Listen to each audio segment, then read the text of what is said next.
are asking, well, if we were to give you a gift, what do you want? And I'm just thinking, like, you know what? I don't really need much that I could actually ask you for. But I don't. So I always struggle with coming up with a list. But I saw some things this week that I thought, okay, it would be cool to have that though.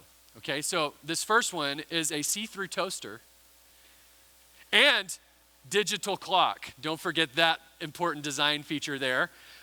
These are, something you're like, do I really need that? I do. I mean, I need toast that smiles back at me.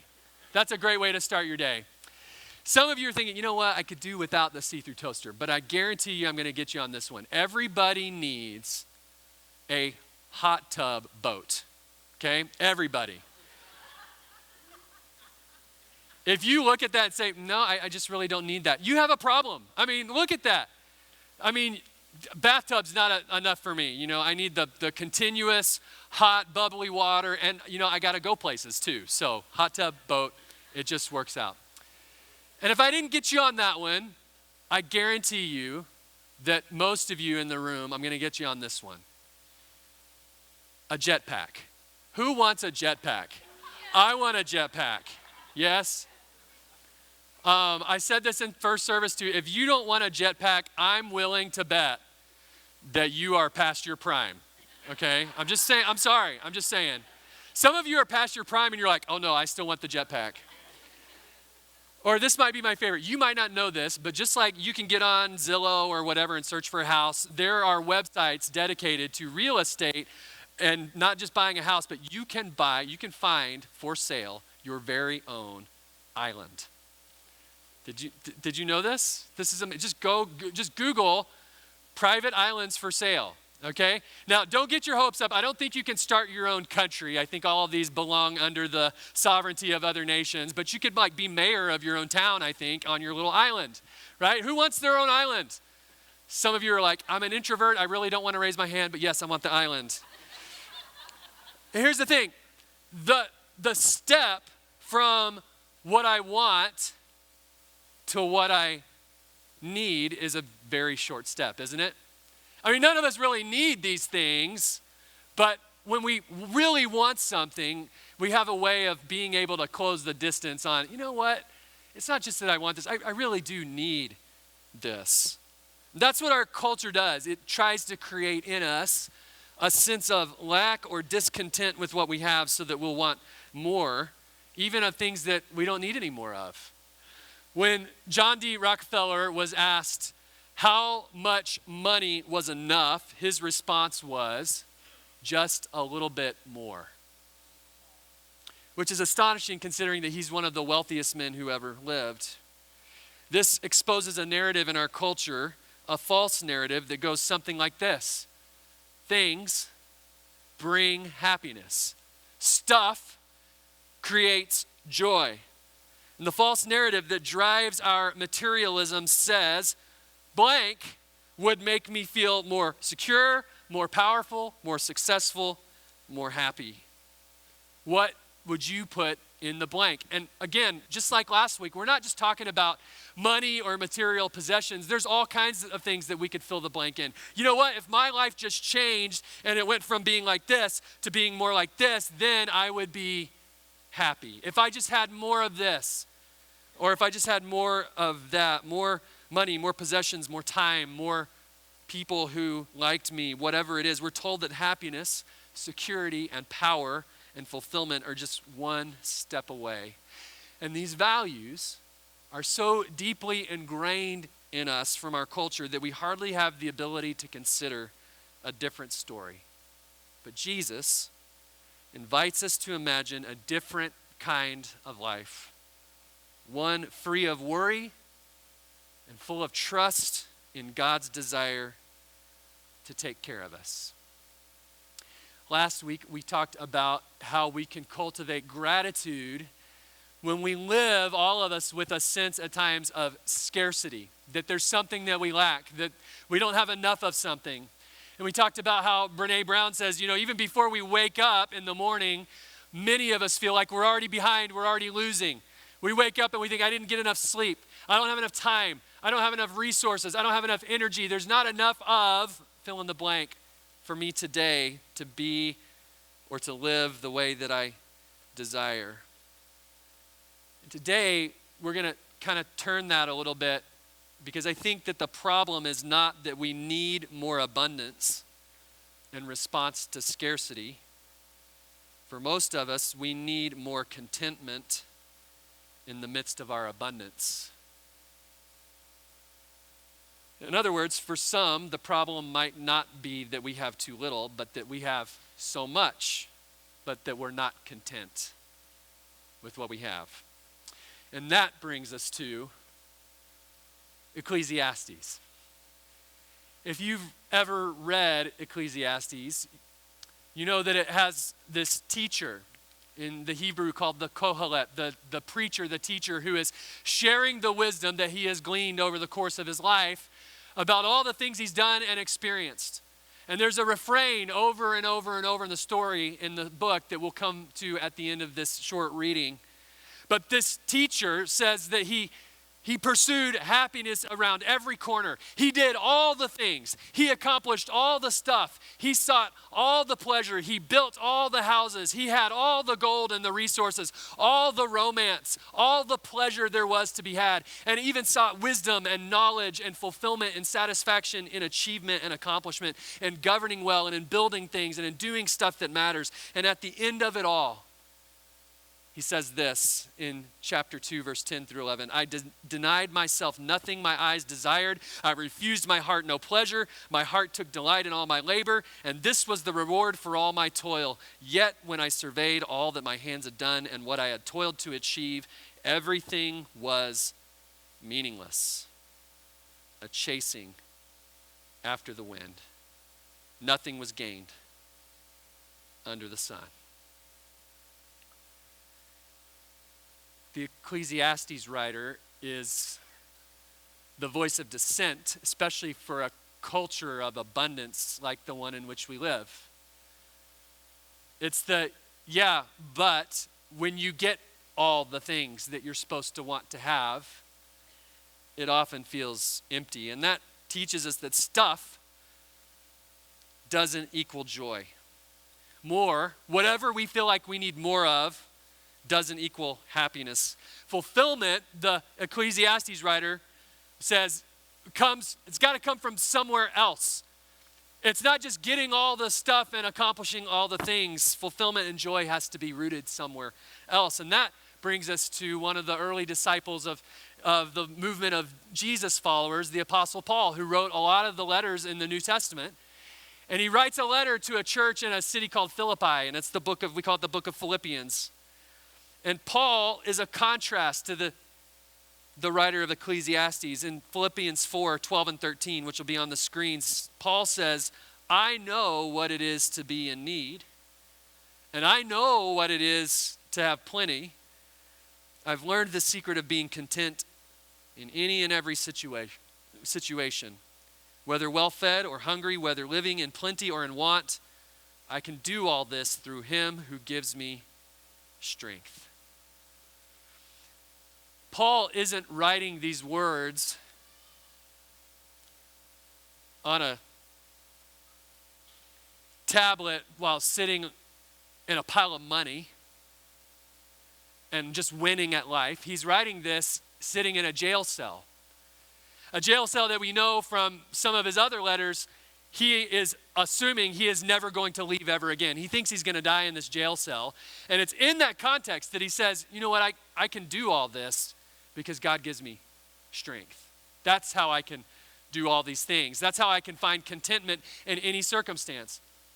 In 2 Corinthians, he lists what his life has been like since he started following Jesus. And he's got this whole catalog of wonderful experiences that he went through. Being imprisoned, flogged, beaten with rods, pelted with stones and left for dead, shipwrecked on the open sea, betrayed by friends, betrayed by enemies, betrayed by strangers, gone hungry, been without sleep, gone cold and without clothes. And still, he says here, I've learned to be content no matter what's going on. No matter what's happening in my life, I can do all this through Christ who gives me strength. That verse, that last verse there, is not about if you just try hard enough and trust in Jesus, you can dunk a basketball or win American Idol, right? We think that if we just hope enough that we'll get what we want. I had a basketball poster growing up, and I think it had Michael Jordan or somebody on it, just flying through the air, about to dunk the basketball. I can do all things through Christ who strengthens me. And I'll tell you, I felt like Christ strengthened me a lot, and I could never do the dunk thing. It just didn't happen. I know that's a shocker to some of you. But it's about learning to say that no matter what's going on in this present moment, I can learn to manage, not through my own power, but through God's strength. And it's not about having everything, it's about having enough. But we live in a culture that cultivates obstacles to us being content. God would have us live a life of joy and deeply rooted contentment in all circumstances, no matter what's going on, something that's deeper than our circumstances. And our culture actively cultivates other values in us. And so I want us to look at 4 obstacles that we face to contentment. And 3 of these are from a book called Life on the Vine by Philip Kinnison, where he defines several obstacles to a life of joy and contentment. And the first one is this, what he calls culturally manufactured desire.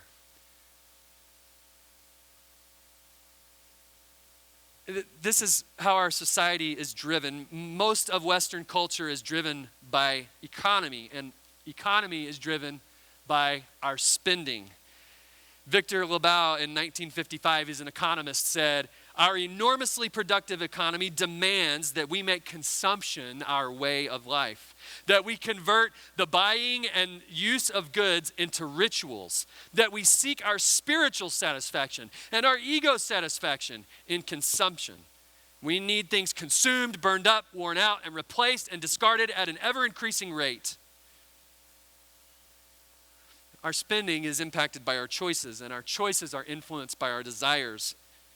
And advertising exists to tell us what our desires are and to manufacture in us a desire for something more. How does advertising do this? Listen, we all know how this works, and we all play the game.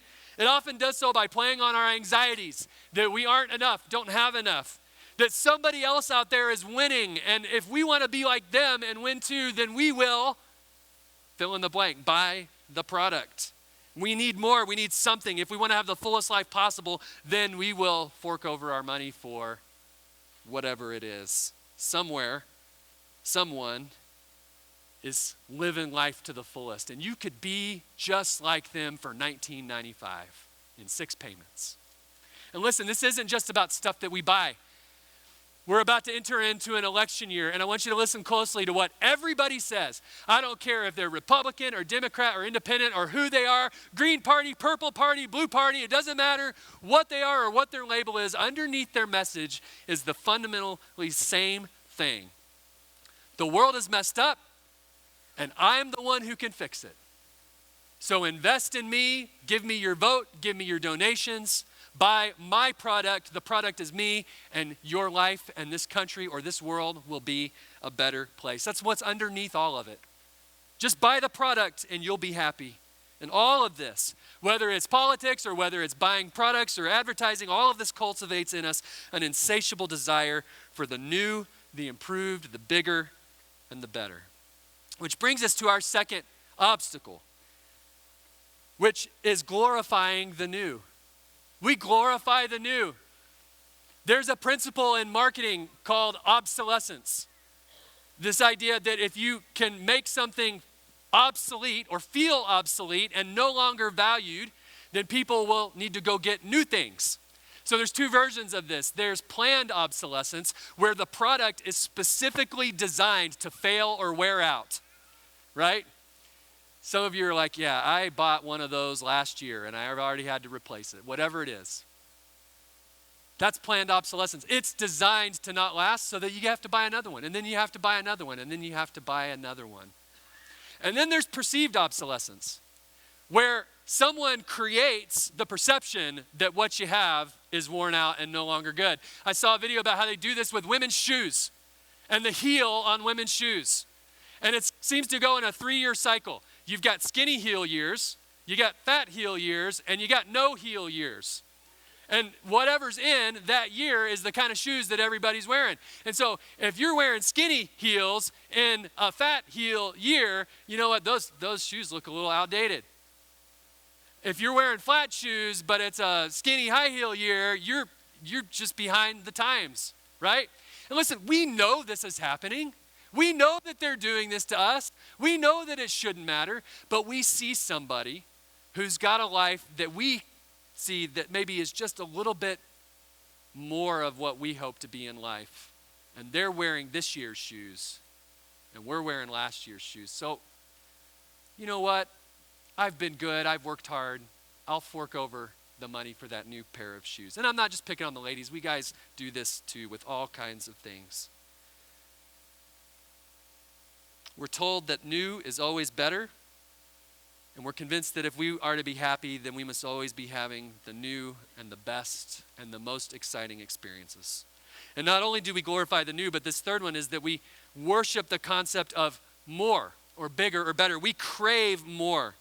We like stores with more variety because more choices is always better, right? We love to have options and choices, and our lives, closets, garages, and attics are often cluttered with stuff that promised to bring us happiness and doesn't. And so what do? We buy a house for our stuff. We get a storage unit, right? And then we put all the stuff that we can no longer fit in our house, we put it in there, so now that our stuff that we can't even use has a house. Listen, I'm not picking on you if you got a storage unit. I know there's total legitimate reasons to have a storage unit, but it's just funny that this is what we do because we're always craving more, new, better. And then this fourth one is not from the Philip Kinnison book. This is one that I've added because I think it's particularly relevant in our culture right now. It has to do with technology and social media, is that a lot of us find ourselves like hunting. We go through life thinking about how can I record this experience and put it on social media so people will like it or like me. We find ourselves chasing experiences not for their own sake, but so that we can show others that we matter, that we're winning, that our life is good. And we measure our worth based on how many likes we get when we post something on social media. Listen, I know how this works. If I say, you know what, God's just really doing some cool stuff in my life right now, and I've made a breakthrough with spiritual disciplines, and I'm just a really good couple of weeks for me, I'd get 10 likes post. But if I post that exact same sentence with a picture of my cute kids, I'm getting 400 likes on that picture. And I've learned how to play the game. And it's like, I want everybody to see this, and I want people to like what I'm saying, and so I'm going to post it with a picture of my kids, right? What am I doing? I'm using my kids to get people to like me more, right? It's just, we do these kinds of things. We measure our worth. Do people like our social media status and pictures because they think we're valuable and they love us? Or are we valued and loved because of how many likes we get? And if that question doesn't make any sense to you, I guarantee you, I'm just telling you, it makes sense to generations who are coming up, who are growing up in this media-saturated, technology-saturated culture in which we live.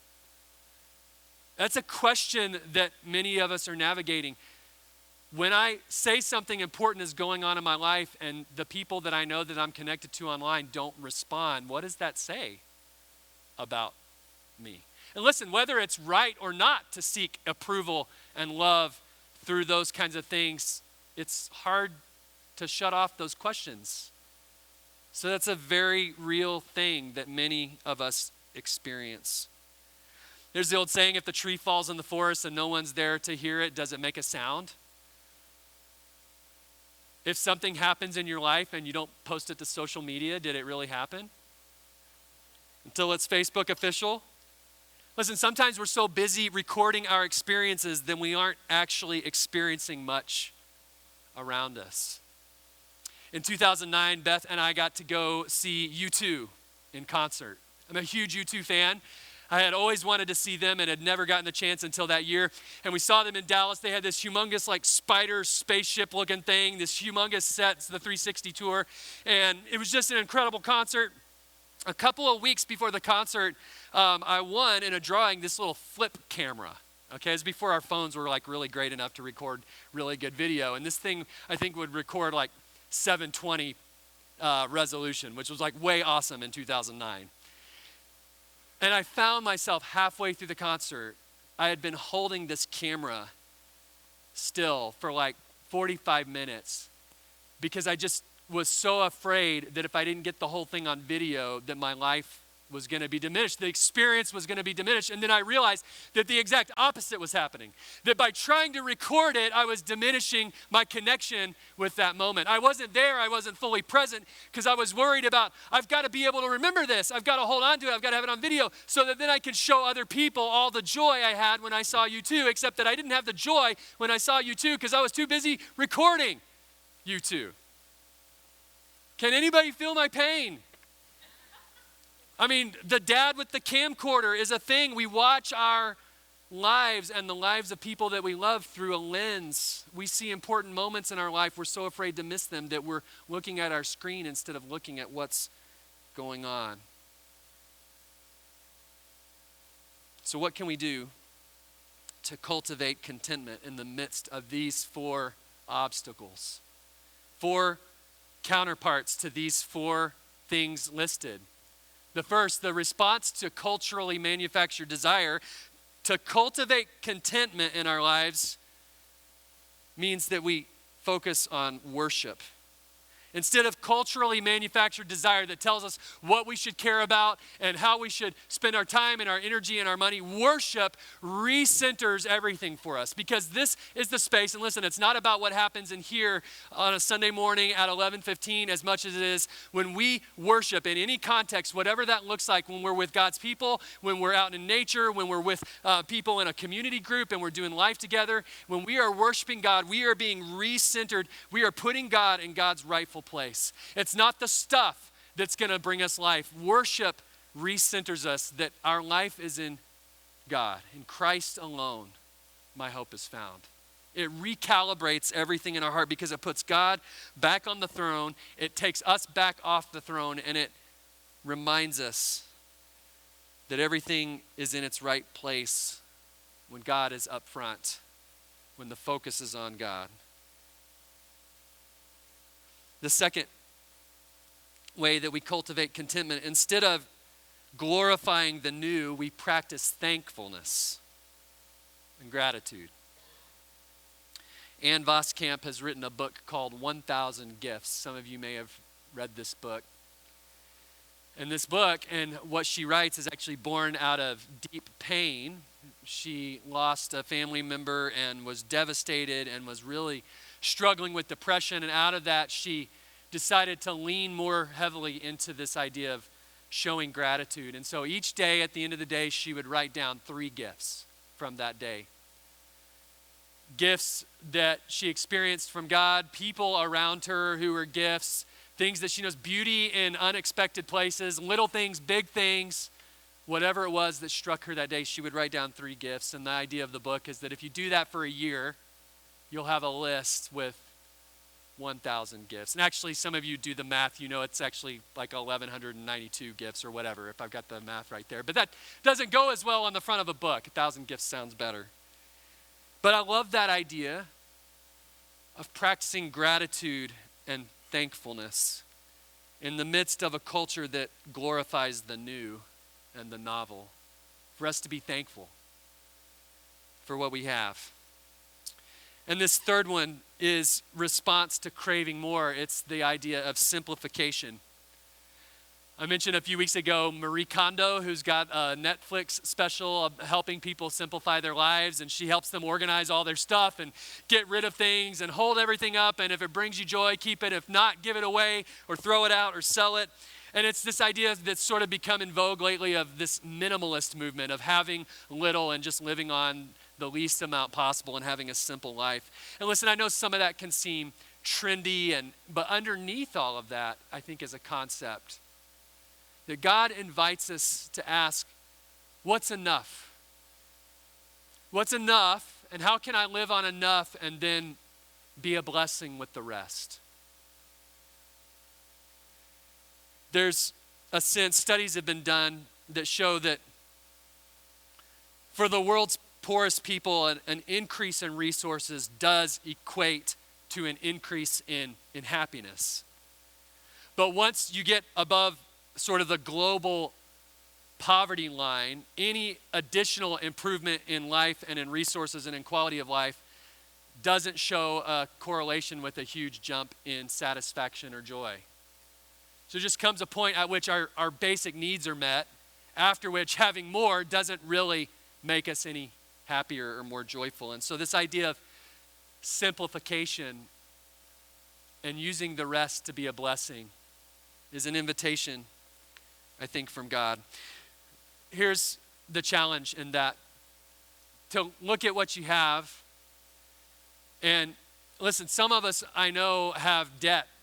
Some of you or people that you know in your family have debilitating, crushing debt. And so maybe this idea of simplification, before it can be about anybody else, it's just got to be about you kind of digging out of this hole that you're in, so that then you can have that weight off and you can then think about how your life can be a blessing to other people. And maybe that's the first step for you in this season that you're in, to pursue simplification in response to craving more, so that then you can give more and you can join more in blessing other people. And the fourth is a response to that idea of like hunting, is an encouragement to go on a social media fast. But listen, I'm not just talking about social media. This is really in response to anything that you do to get the approval of other people. So if you're on social media and that's a challenge for you and you're really like, man, I really want people to like me, so I'm going to post myself. I'm going to take 400 selfies till I get just one that's just right. I've got to do a lot more than that to get the picture that's just right. But that's a joke. You guys are just, yeah. But for some of us, we do lots of things in our daily or weekly lives, and it's really not about what we need or what we're supposed to be doing. It's about gaining someone's approval. And what if we were free of that? What if we set aside some time to say, I need to step back and detoxify from that expectation? I know some ladies who have chosen to go through seasons where they don't wear any makeup, just as this sort of statement to themselves and to others that I'm not defined by cultural standards of beauty and what other people expect, that I'm loved and cherished and have beauty in and of myself, regardless of what anybody says or thinks. I think that's a wonderful example of the kind of thing that we're talking about, where whatever it is that compels you to try to get more, to be more, or to be liked by people, that you say, no, I'm going to resist that, because my value and my joy has to come from a different place. I have been, over the years, from high school into college and in my years as a youth minister, I've been on lots of mission trips, short-term mission trips. And in most of the places that I've gone, there's been a big contrast between what I have and the people that I'm working with and partnering with in this mission trip experience. So oftentimes we'll go to a country, and the quality of life there, according to how that typically gets measured, is very different than what many of us experience. And I remember one trip in particular. It was actually a scouting trip. I didn't have my youth group with me. I just had a few of the adults at my church, and we were kind of scouting out some different possibilities for where we were going to take our youth group students in that next summer. It was in the winter, and we went to Mexico, down into the interior, about 8 hours, and just right there smack dab in the middle of the country, and this little place. And we partnered with this church, this preacher, who he and his family were living inside the church building. They had taken the classroom space and had created it into like a sort of makeshift apartment. They had a little kitchen in there with a stove, and we were working during the day, and at night we were sleeping on cots there in the church building. It was really cold, which is surprising me. I don't think Mexico cold, but it was really, really freezing. And so one night we had just been working. We were tired. It was the next to the last night that we were there. We finished our work. We came inside. We took off our work boots, and we all gathered in this tiny little kitchen. The kids are playing there on the floor, and the preacher had gone down the street and had come back with bottles of real Mexican Coke. Just, if you've never been to Mexico and had Coke out of a bottle, it's amazing. And his wife is over there by the stove rolling out flour tortillas from scratch. And the smell in the room and the warmth from the oven and the laughter of the kids and the joking and telling stories from the day and the working together and the sharing the love that crosses language boundaries and drinking the Coke and just being there together and watching this family and realizing that this family has it all and they know it. They've got everything that everyone wants out of life. And I'll tell you what happens to me in contexts like that. The first feeling that I feel, I'm just going to be honest with you, I feel shame. Because then by contrast, I look at the things that I want and expect in my own life back home, and I'm ashamed that I think that I need so much. Then I also have this feeling of admiration at my brothers and sisters in Christ who are showing me what contentment looks like and what true joy looks like. And then the other emotion is just this resolve to go home and to be different, to live differently and to pursue contentment. And I learned that joy and contentment have very little to do with what we have and more to do with who we have. And the psalm writer says in Psalm 73, "Whom have I in heaven but you, O God? And earth has nothing I desire besides you. My flesh and my heart may fail, but God is the strength of my heart and my portion forever." That word portion, the meaning behind that word is, if you were to imagine somebody in a prison camp who's starving to death and needs their ration of food every single day, or they are going to die, they are going to perish, and they come through the line waiting, and they receive in their bowl just their tiny little portion of food. That's what that word means in this context. God, you are my portion. I have nothing but you. Nothing else matters except for this right here, right now. It's about who we have. My flesh and my heart may fail, but God is the strength of my heart and my portion forever. In this season, in our culture that invites us to be thankful, may you see all around you that God is kind and generous. How did Paul ultimately find fulfillment and contentment? How did Paul experience enough? He chose to root his joy in something more certain. In God, in Jesus, and in the resurrection. He says in Philippians 3:7-11, "But whatever were gains to me, I now consider loss for the sake of Christ. What is more, I consider everything a loss because of the surpassing worth of knowing Christ Jesus my Lord, for whose sake I have lost all things. I consider everything else garbage that I may gain Christ and be found in him.